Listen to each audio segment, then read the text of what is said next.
La verdad en 30 minutos. El Ministerio Exponiendo la Palabra tiene el gusto de presentarles La verdad en 30 minutos. En este tiempo de tinieblas e ignorancias bíblicas, buscamos ser un faro en tu ayuda al cielo. Atento, porque Dios te habla a través de su palabra. La verdad en 30 minutos. Gloria al nombre del Señor. Bien, hoy en La verdad en 30 minutos quiero compartir una pregunta, quiero contestar una pregunta. Esta pregunta es extraordinaria porque dice cuál tendría que ser la forma de comunión que debería existir entre las iglesias para cumplir con el modelo bíblico. Está buena la pregunta, ¿no? Que la felicito a la hermana que escribió, que preguntó, ¿no? Y la respuesta es la siguiente. Esta es una pregunta muy interesante, especialmente para estos tiempos de tanta confusión y sectarismo, donde cada iglesia se ha preocupado solamente de extender, escucha bien, los dominios de sus propios dueños, el pastor Andrés, Julián, Pedro, Sánchez, González, Edimiro, el que a usted se le dé la gana, dejando a Jesús afuera. Estoy a la puerta y llamo. El Señor nos advirtió que estos últimos tiempos serían tiempos peligrosos, 2 Timoteo capítulo 3, verso 1 al 5, porque se levantarían en el liderazgo de la iglesia, porque cuando Pablo le habla a Timoteo, le está hablando de la iglesia. No le dice esto va a ser el carácter de los hombres del mundo de los últimos tiempos, no, la iglesia de los que dicen que son cristianos, de los que dicen que son pastores, los que dicen que son ministros, que Dios los llamó. Y aclara y empieza, hombres impíos. Según la Biblia, los impíos son aquellos que están separados de Dios y contaminados por el pecado. Ser impío es actuar de manera contraria a la naturaleza de Dios, oponerse activamente a Dios en la desobediencia o tener un desprecio irreverente por Dios. Un impío es alguien que vive en pecado y desobediencia a los mandamientos de Dios. La Biblia nos dice que los impíos serán castigados por su pecado y que su destino es el infierno. Pero ¿cómo existen impíos dirigiendo congregaciones? Por millares, por miles.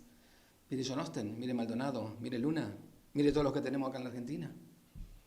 Aborrecen a Dios, dicen lo que se les da la gana, predican lo que se les antoja. ¿Qué más dice? Avaros. La palabra avaro tiene un profundo significado bíblico, refiriéndose a una actitud de avaricia y codicia. En la Biblia el avaro es alguien que se aferra a sus bienes materiales con demasiada tenacidad. Esto es mío, esto es mío, es mío, es mío. Descuidando los aspectos espirituales y morales de la vida. Un avariento nunca te va a prestar el auto para que vayas sabiendo. No le pidas prestado el auto a un avariento porque no te lo va a prestar. Un avariento hace lo que hacían antes los supuestos ministros cuando mis hijos eran chiquititos y yo iba a predicar y yo no tenía vehículo. Me movía a través del bus, de los colectivos. Y a veces hacía tarde, eran las 11 de la noche, era invierno, hacía frío. Y había supuesto avariento de cuarta llamado ministro en esos lugares que vinieron solo en sus vehículos. Y muchos venían para cerca de mi casa y nunca en la vida me dijeron, Fabundi, te llevo a vos, te llevo a tus hijos. Avariento de cuarta, piojoso, y decían que era ministro. Los aspectos espirituales y morales de la vida. La palabra avaro proviene del latín avarus, que significa avaro o codicioso. La avaricia es un pecado repudiable en la Biblia, pues el ser humano tiende a ser insaciable con su deseo de obtener cada vez más. La Argentina está lleno de avaros también, empleadores avaros. Todo para ellos, nada para sus empleados. Los empleadores dan la vuelta al mundo, gastan su dinero y el empleado no puede dar la vuelta ni siquiera a la cuadra de su manzana porque no le alcanza el dinero. ¿Qué más dice? Vanagloriosos. La vanagloria es un vicio o error de atribuirse gloria vana, o sea, vacía. Según la tradición cristiana, esta forma de arrogancia es uno de los vicios humanos y es considerado como una actitud próxima al pecado. La vanagloria es contraria al respeto hacia los demás y a la humildad. La virtud defendida por Jesucristo. La vanagloria es una cualidad espiritual del hombre que a Dios le resulta repugnante. Ay, viste, si yo no estoy acá al frente de la congregación, esto no prospera, no pasa nada. Y Dios, no, porque yo oré, viste, yo puse mi mano, y Dios está, viste, yo oro y Dios contesta. Vergüenza. Yo lo bajaría de un ondazo, le llevaría un maple de huevo y se lo tiraría todo, mire. ¿Qué más? Amadores de sí mismo, amadores de sí mismo. ¡Wow! En la teología cristiana, la expresión amadora de sí mismo hace referencia a aquellos que ponen su propio interés por encima de todos. Primero yo, segundo yo, tercero yo, cuarto yo, quinto yo, sexto yo, séptimo yo, noveno y último yo. Hace referencia a aquellos que ponen su propio interés por encima de todo, incluyendo a Dios y a su prójimo. Estas personas buscan el reconocimiento propio, la vanidad y el halago en lugar de buscar la voluntad de Dios para sus vidas. Qué lejos que están de ser como Cristo. Ese Cristo maravilloso, precioso, grandioso, que un día quisieron levantarlo en ande y proclamarlo rey por sus palabras, por su milagro, por su maravilla. Y lo primero que hizo fue esquivarlo y irse de ese lugar, huir de lo que querían hacer con él. Cero vanagloria. ¿Y cómo será que él no quería gloriarse de nada? Que cuando hacía un milagro le decía, vete y no le digas a nadie. Ay, no, ahora tenés que decírselo a todo. Te sanaste acá, viste, en mi congregación. Anda a contarle a todo que te sanaste en mi congregación. Llévalo a la radio, llévalo a todos lados. Sí, decirle que fue acá, decirle que fui yo, fue el pastor, yo, Volvemos a lo mismo, me compraría un maple de huevo y se lo revolaría por la cara. En cuanto a la realidad del día de hoy, puedo referirme con conocimiento de causa, especialmente de lo que sucede en algunos países como Australia, Gran Bretaña, Estados Unidos, Sudamérica, Argentina. Por ejemplo, en Australia las organizaciones que más predominan son las que se denominan hermanos libres y los bautistas, que aunque también existen, pero en menos cantidad, los hermanos exclusivos. Luego continúa toda la diversidad de denominaciones que integran este gran abanico de barreras humanas que el hombre ha levantado para demarcar sus dominios. Repito esa parte para que entienda. Que el hombre ha levantado para demarcar sus dominios. ¿Cómo le vas a rendir cuenta a Dios? Cada una de estas organizaciones tienen una gran cantidad de iglesias locales, especialmente en las ciudades grandes, pero es muy difícil encontrar 2 o 3 iglesias en la misma ciudad que mantenga comunión las unas con las otras. Existe una rivalidad entre ellas, pero que es muy difícil de comprender en aquellos que profesan una misma doctrina y obedecen a una misma sede central, por decirlo. Lamentablemente, este divisionismo y el liberalismo que se ha apoderado de la mayoría está sepultando a las iglesias más conservadoras. Cada vez son más los locales que quedan abandonados por falta de personas que concurran a sus reuniones. Mire, en algunos lugares que anduve, porque siempre voy por muchos lugares, ¿no? Pude tomar fotos de locales de iglesias que ahora se alquilan o simplemente los han vendido para otras actividades. Pude ser testigo de ex locales de iglesias que ahora son salones de baile, bingo, karate, supermercado, banco, restaurante, hasta bares públicos e incluso cabaret. ¿Qué tal, Esto demuestra que la verdadera congregación son en los hogares. Y siempre lo va a ser. La iglesia del primer siglo nació en ese lugar y va a terminar en ese lugar. En contra de todo lo que el hombre sin Dios diga. Porque hay un versículo que aborrece la mayoría de los que tienen congregaciones. 10, Hechos de los Apóstoles, capítulo 17, versos 24 y 25. Para contestar a su pregunta sobre cuál es el modelo bíblico para mantener una comunión real con otras iglesias locales, debemos aclarar en primera instancia qué define la Biblia por iglesia local. ¿Qué es la iglesia local para la Biblia? Dios establece en su palabra que una iglesia local puede estar constituida por 2 o 3 hermanos, pero con el Señor en medio de ellos. Mateo capítulo 18, verso 20, que dijo, si 2 o 3 están reunidos en mi nombre, allí estoy yo en medio de ellos. Esto es reconocido por todos. Roma ha pretendido establecer un principio legislativo en los países que tienen influencia en el gobierno, que el número mínimo para ser reconocido como iglesia sea una suma muy por sobre esa cantidad. Barajaron cifras desde 10.000 a 3.000, a los cuales las iglesias evangélicas se han opuesto tenazmente, argumentando que el Señor dice que el número mínimo es de 2 o 3 hermanos. ¡Wow! Terrible eso, ¿no? Pero lo curioso es que estos mismos que razonan en forma acertada conforme a la Sagrada Escritura ante las embestidas de Roma, cuando tenían que referirse a sus propias organizaciones, señalan a las que son de un número tan pequeño como células. Y escuche lo que le voy a enseñar. Palabra que no figura en ninguna parte de la Biblia. Búscame la palabra célula en la Biblia y mándamelo por WhatsApp, 11 36 29 44 35. Establece que el número mínimo para constituir una iglesia local debe ser 10 hermanos. El Señor ha declarado en su infalible palabra que el número mínimo para constituir una iglesia local debe ser de 2 o 3 hermanos, pero con su santa presencia en medio de ellos. Esto implica un sometimiento y un reconocimiento a su señorío para ordenar su casa. Solamente Él debe mandar en ese lugar entre los hermanos que se congregan en su nombre. Cuando un número mínimo de hermanos han encontrado que la voluntad del Señor es colocar su nombre en ese lugar y en obediencia a esa voluntad reconocida después de mucha oración han decidido cumplir con ese mandato divino, siendo ellos bautizados como el Señor lo ordenó en Mateo 28, 19, en el nombre del Padre, el Hijo y el Espíritu Santo, habiendo establecido las 4 actividades de una iglesia conforme al diseño bíblico, las 4. Hechos de los Apóstoles, capítulo 2, verso 42.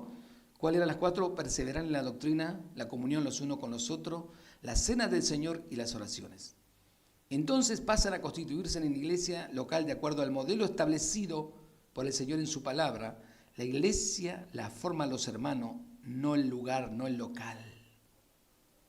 La historia de la iglesia apostólica registrada en la Biblia para nuestra enseñanza establece que cuando se convertían se reunían en las casas. Romanos capítulo 16, verso 5 dice así: saludad también a la iglesia de su casa. Wow, en Roma había una casa.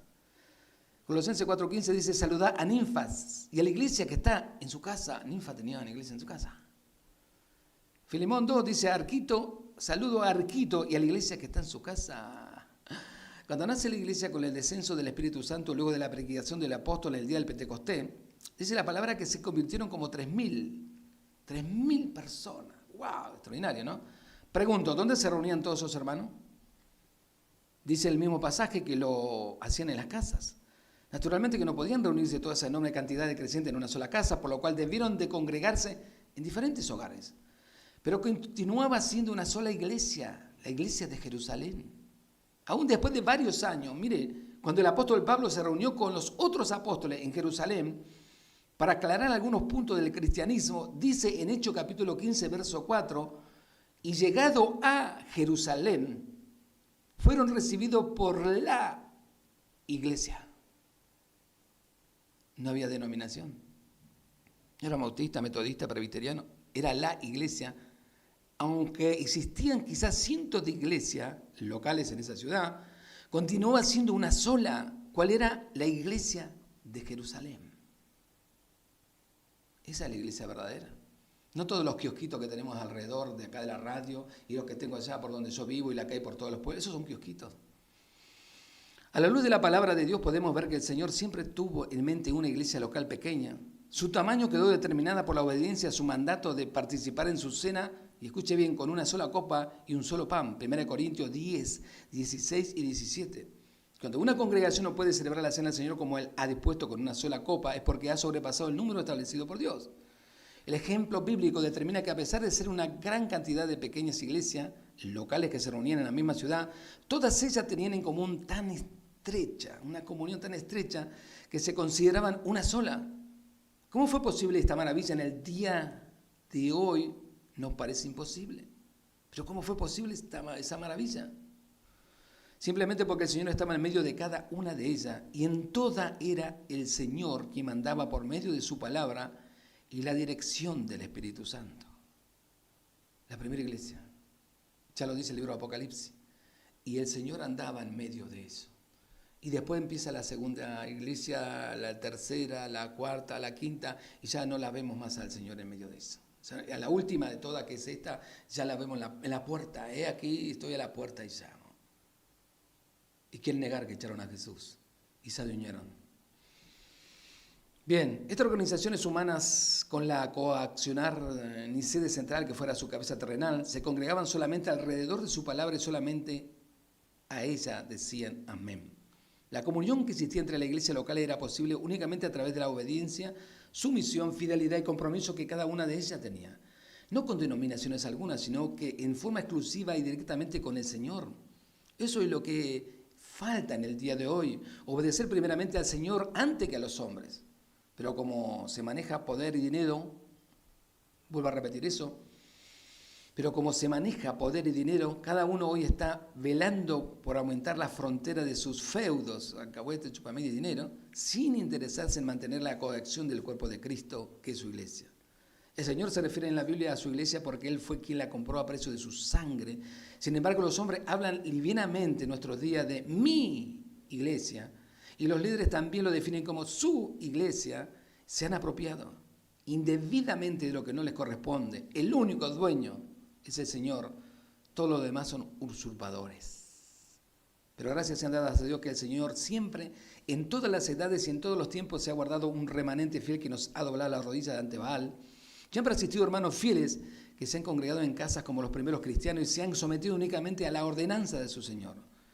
He visitado varios lugares y en todo ello he podido conocer a hermanos que se congregan, no al hombre o en el nombre de una organización, sino que exclusivamente en el nombre del Señor Jesucristo en sus propias casas. Celebran la cena del Señor con la sencillez indicada en la Biblia, con un pan y una copa. Bautizan por inmersión a los nuevos creyentes como el Señor lo ordenó, en el nombre del Padre, del Hijo y del Espíritu Santo. No tienen otro estatuto aparte de la Biblia, ni sede central aquí en la tierra, porque su única cabeza es el Señor. Efesios 5, 23, quien los gobierna a través de su palabra y la dirección del Espíritu Santo. La única comunión real y verdadera que nos enseña la Biblia es a través de la obediencia completa y exclusiva a su palabra.